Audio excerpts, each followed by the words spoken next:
Christopher Nolan is a contemporary filmmaker most of us are familiar with. He has directed movies which are equally as intriguing as visually stunning at times. However, Nolan's philosophy has a lot to teach us creative people, so today we're going to sit down and dive into the creative lessons we can take from filmmaker Christopher Nolan.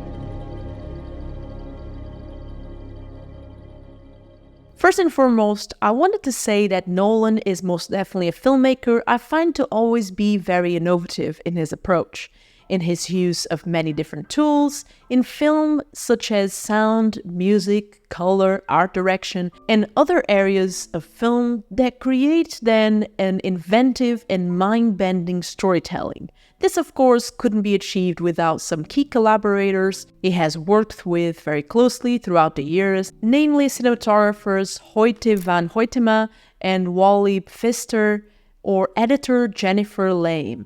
And Hoyte van Hoytema said something on Roger Deakins' podcast that catapults us to our first lesson. And he said, quote, "A lot of people say that about Chris. He has a precision to him in storytelling. But one of the biggest things that I learned when I started to work with him, and one of the things I admire about him, is that he is an extremely intuitive filmmaking. He is extremely perceptible to the energy that is being given to you." So in essence, our first lesson is to trust our intuition or instincts. There are several examples throughout the course of his career where trusting his intuition really paid off. For instance, in Oppenheimer, the silence during the bomb sequence really fitted that scene and made it more impactful. And when casting, for instance, The Dark Knight, the director made a bold choice by casting Heath Ledger as Joker, which garnered quite a lot of criticism. But in spite of this performance is often recalled as one of Ledger's best performances ever.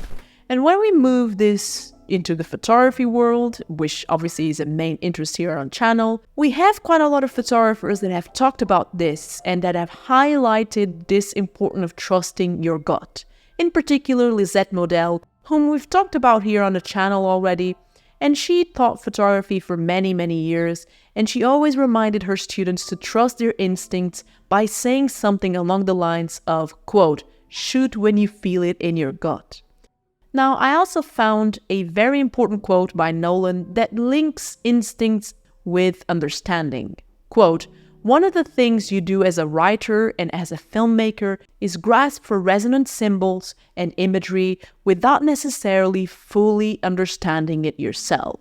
And the way I interpret this leads us to lesson number 2, and that is that when we work based on instincts and when we plan things, we don't always have to fully understand the logic behind every single thing that we do.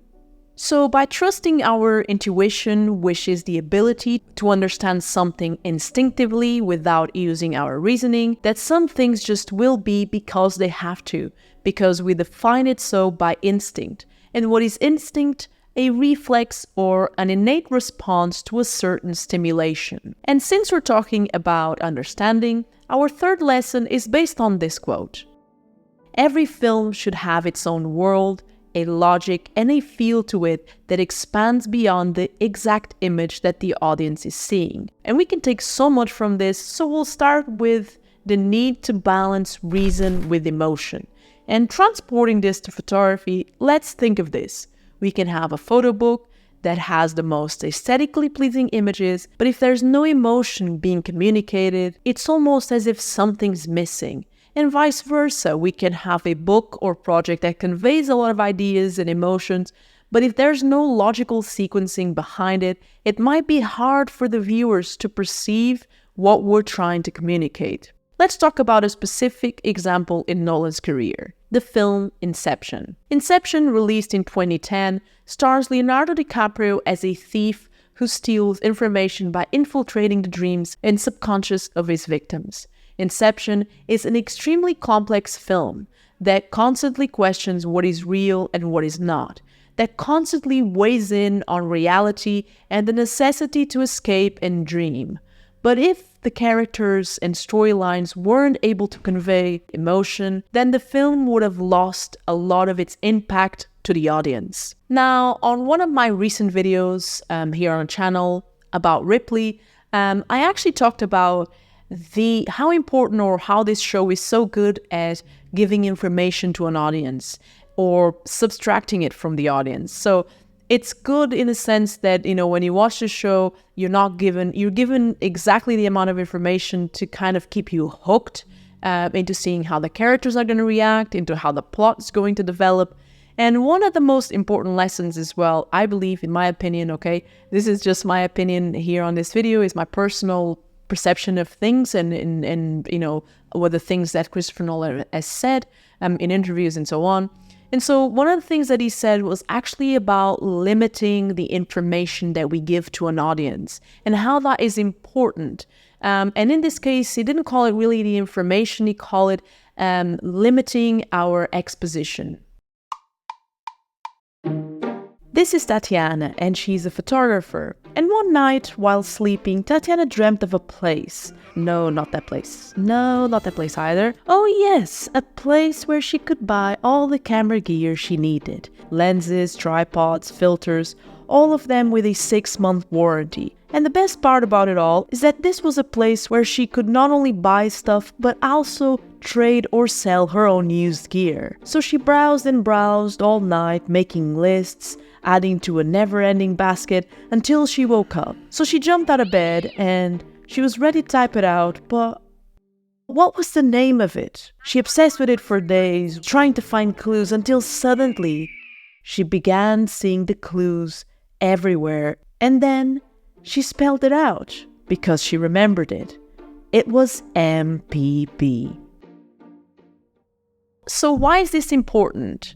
Well, let me ask you, how many art pieces, namely books, movies, etc., are ruined by an over-explanation of a specific thing or topic? I can think of plenty. But I also think that when we give too much away to viewers, especially at early stages of a photo book or a movie, if you will, it leads to a disengagement from the story or storytelling or whatever idea we're trying to convey.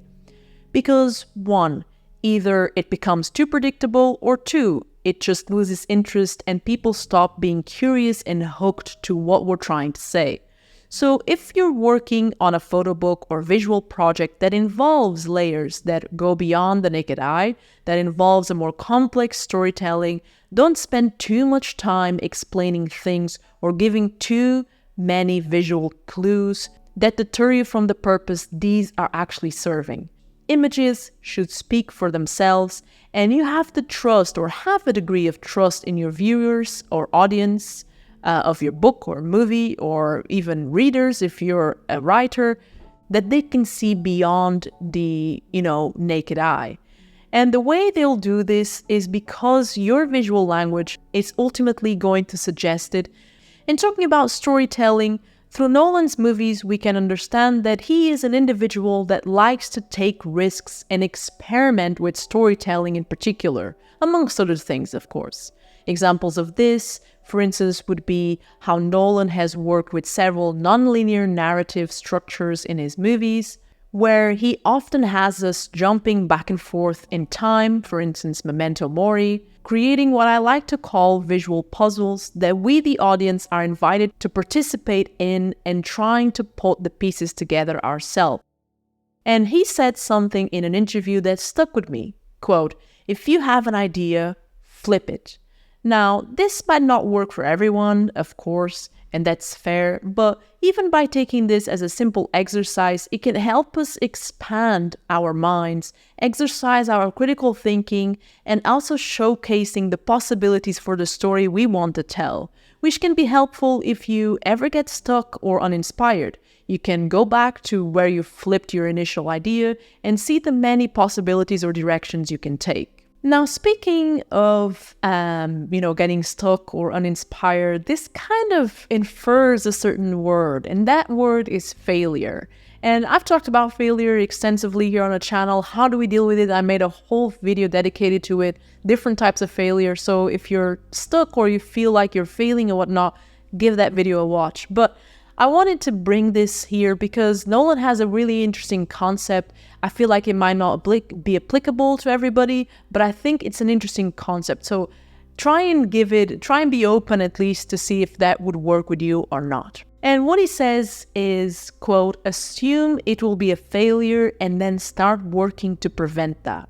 Honestly, I think this can actually be a really good lesson, not just in terms of building a project, but in our path as creatives. Flipping this and applying it to a more general perspective, say my photography career, for instance. What if I fail? Okay, I can fail, but how can I prevent that? Well, by practicing, by studying, by journaling my experiences, by learning from others, by remaining open as a person and as a creative, most importantly. So if we ask ourselves this in whatever we do, it might be an interesting reverse psychology exercise that can lead to motivation and some answers that we might potentially be seeking. Now, I actually found this quote that I find super inspirational. It's for filmmakers, but I think if we subtract the word film or low budget film, as you'll see, and we probably apply photography, music, whatever you're doing in life, it makes so much sense. And it actually makes sense to what the core of this channel is, learning with others, being inspired and whatnot. So, I'm going to thank you now for watching. I'm going to thank now MPB for kindly sponsoring today's video because we're going to finish the video with this quote. Everybody's situation is unique. And the one thing I've learned is that instead of copying someone else's model for a low budget film, you really have to look at what you've got available and see how you can tell the story you want to tell using the things that you have available and around you.